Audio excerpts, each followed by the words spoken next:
Assalamu alaikum. I am Dr. Wajid Shabir with another interesting case on ECG interpretation.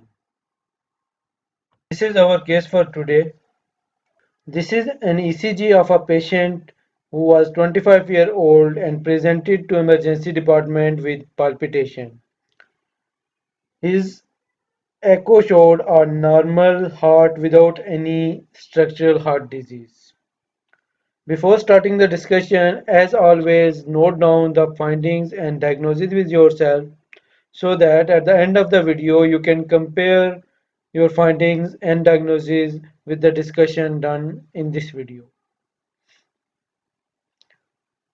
So one thing which is evident on this ECG is presence of tachycardia. Here you can see in the rhythm strip or lead 2 that the heart rate is around 150 per minute.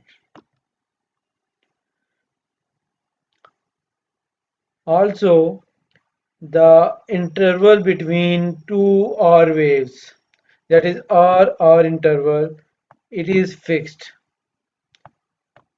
So this is a regular tachycardia at around 150 beats per minute.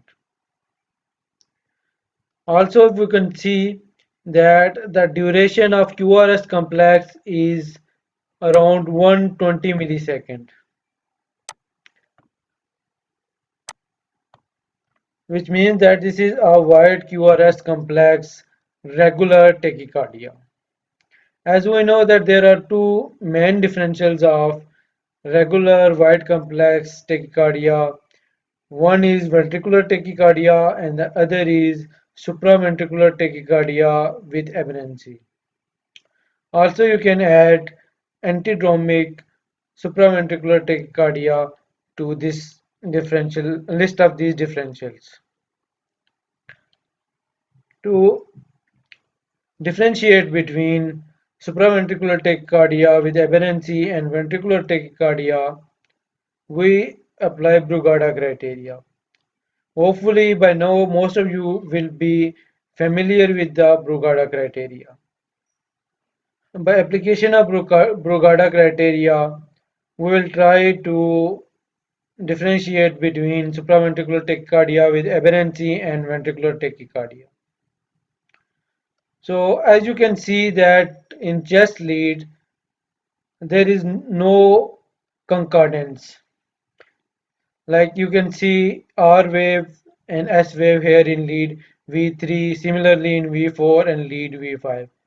So the first step, which was the presence of positive or negative criteria, is not valid here.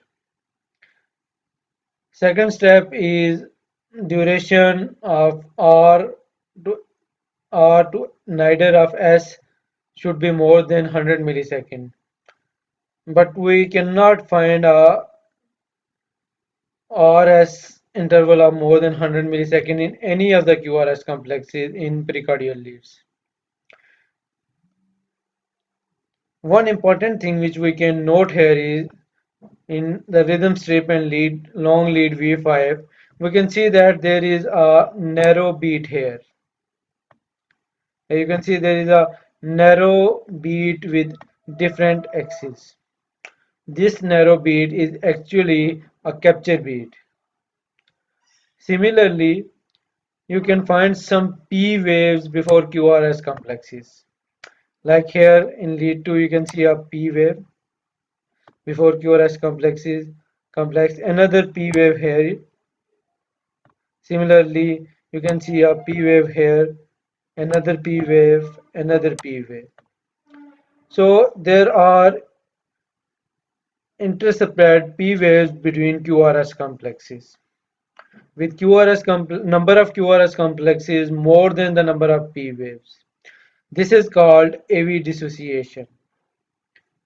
So as per Brugada criteria, presence of capture beats or fusion beats or AV dissociation in case of a wide complex regular tachycardia is diagnostic of ventricular tachycardia.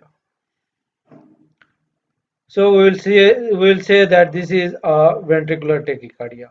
Now another important thing which you should look for on an ECG of a patient with ventricular tachycardia in normal heart structure is that you can see there is tall R wave in lead V1 with RSR pattern. That is right bundle branch block morphology.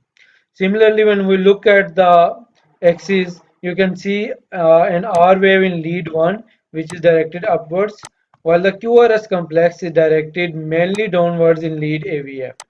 So this is a left axis deviation. Presence of a wide complex regular tachycardia with right bundle branch morphology and a left axis deviation in a patient with normal structure of the heart is suggestive of a fascicular VT. Fascicular VT is an idiopathic ventricular tachycardia mainly presenting in patients with a normal heart structure, and it originates from most of the time from posterior fascicle, and it is due to re-entry.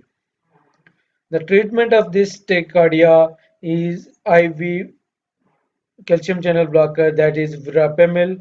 Hence, it is also called verapamil sensitive ventricular tachycardia. So this is all for today. Hopefully you like the video. For more videos, kindly subscribe to our channel and stay tuned. Allah Hafiz and take care till next time.